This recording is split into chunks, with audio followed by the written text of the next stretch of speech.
What's so bad about being with me? What a line. Ladies and gentlemen, back on channel once again. We don't know I'm Eli Valentine. Today we're talking about a movie that I've been so hyped to see. It has very much lived up to the expectations. Today we're talking about Obsession. If you don't know Obsession, the plot goes after breaking the mysterious One Wish Willow to win his crush heart, a hopeless romantic gets exactly what he asked for. However, he soon discovers that some desires come at a dark and sinister price. Written and directed by Curry Barker, man. If I describe this movie in just one word without spoiling anything, we'll get to spoilers later because there's a lot of things we gotta talk about. If I describe this movie in one word, it's deeply uncomfortable. This movie is genuinely uncomfortable. There's plenty of scenes that we will discuss later on where I'm genuinely freaked out and just terrified of Miss Nikki here. It's just, man, some of these scenes generally, the backwards walking scene we'll talk about, it's very uncomfortable. Now, I remember seeing an interview by Mr. Curry talking about his modern jump scare in a way where this movie don't rely on the cheap jump scares at all. My version of a jump scare is like if you could have 2 or 3 or even 4 moments in your movie where you can kind of like make the audience go like, oh, I didn't like that. Like that was weird. That made me feel I didn't like that, right? Like to me, that's a modern jump scare. And it's just, I don't know how to describe it. It's very uncomfortable. And also the dialogue, you can tell the dialogue was written by someone that's actually our age, in the Gen Z age. The dialogue I loved. It was very much realistic to me.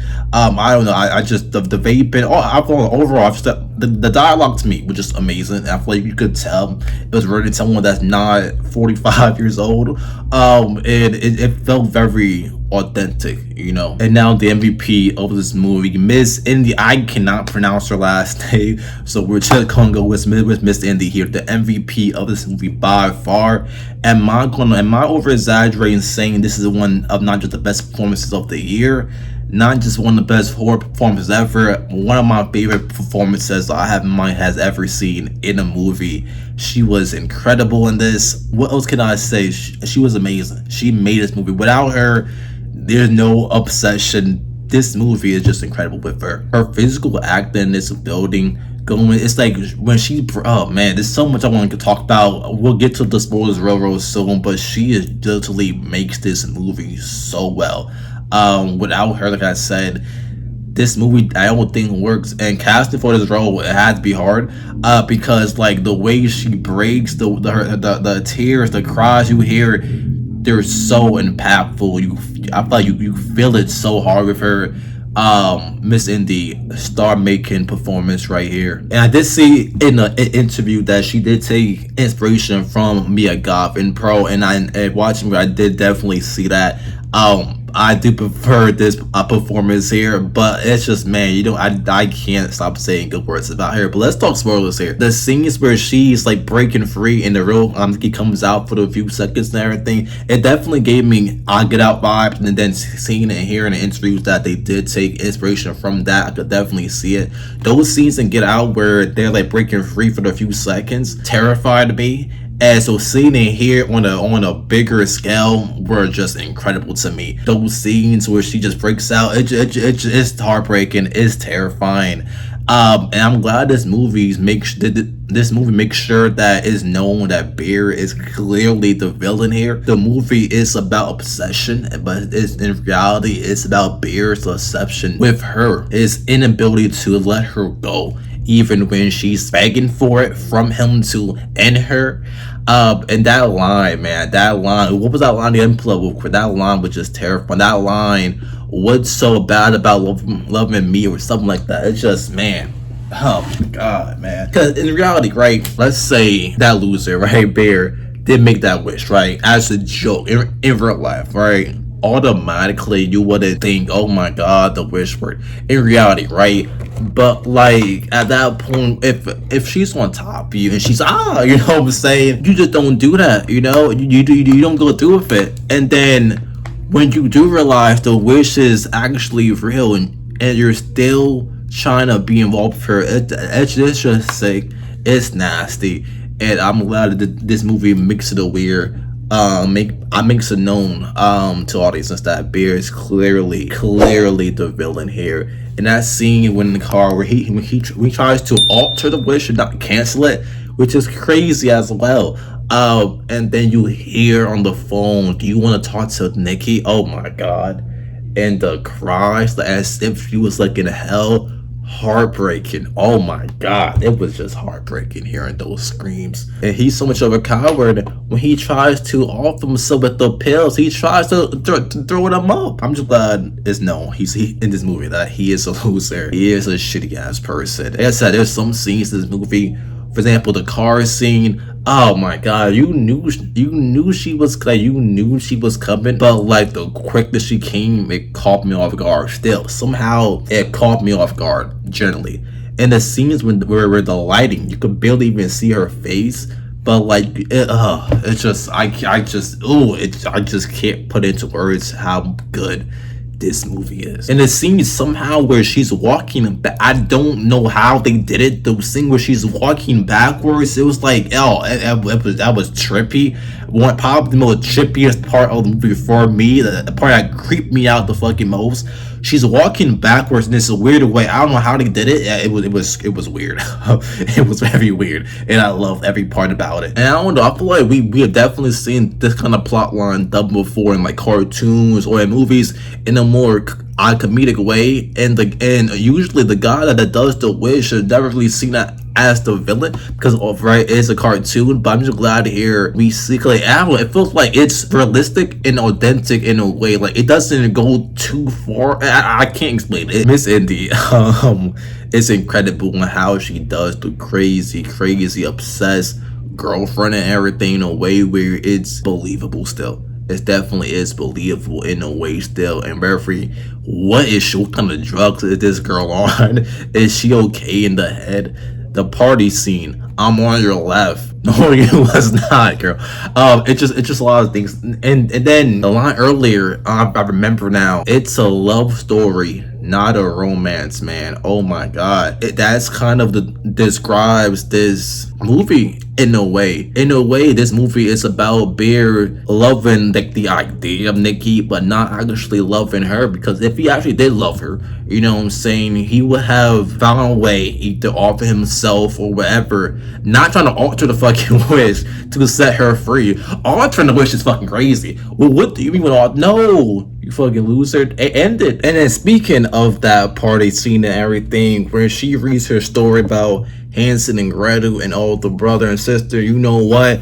It's just a great analogy since it was stated that she does view Bear as a brother. Like, it's a lot of those things I just love, you know.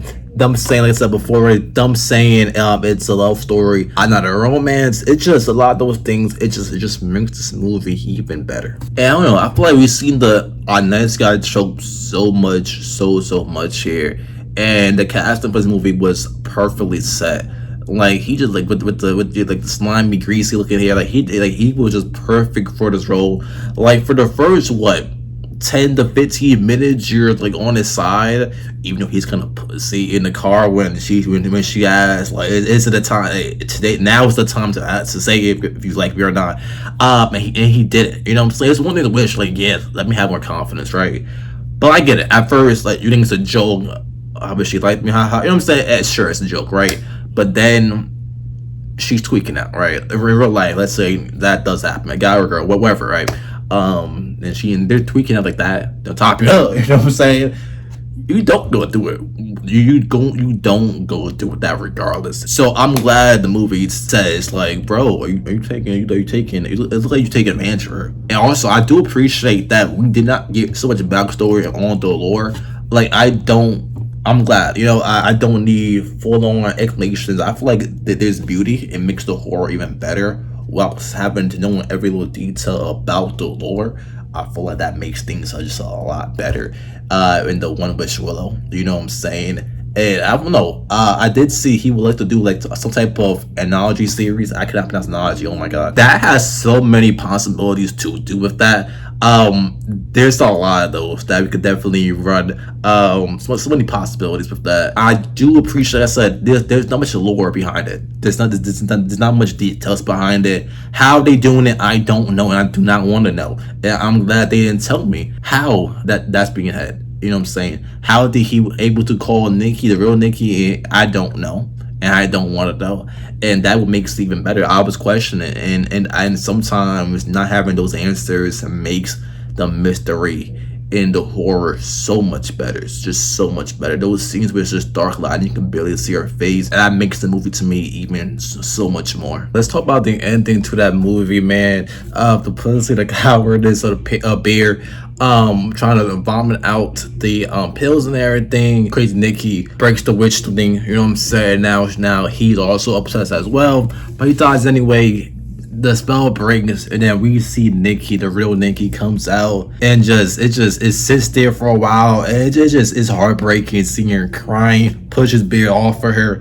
It's heartbreaking and very depressing ending to a very uncomfortable movie, and it was like the perfect ending. It's heartbreaking because now it's like in reality she's probably going to jail for all these murders and everything. And it's heartbreaking, it's devastating, and it's just amazing ending to such an Trey Parker, man. What a future he has, man. I know he has one coming out. Let me make sure with Andy McGhost, right? The Ghost movie with a great cast. I'm pretty sure Aaron Paul, Dallas Howard, and what's the young one's name? What's her name? Valerie McCraw, right? That's coming out, and obviously the reboot of the Texas Chainsaw Massacre. So he is up next. I remember seeing Mike and Serial a couple years ago, and I thought that was good. The guy that come from YouTube and Instagram videos doing sketches, he's up big now. So shout out to him. Phenomenal movie. But I can't say enough good things about it. If y'all haven't seen it, please watch it for a first, second, third time. And yeah, man, we got such a great month for horror so far. Things are cooking, and we still got Passengers and Corporate Retreat, and then obviously the big one, Backrooms, man. And then low key, after this might still some of the Backrooms thunder low key. Will it? I don't know. But anyways, y'all have a great night. I will see y'all when I see y'all. He who. Down on myself, hope you're doing well.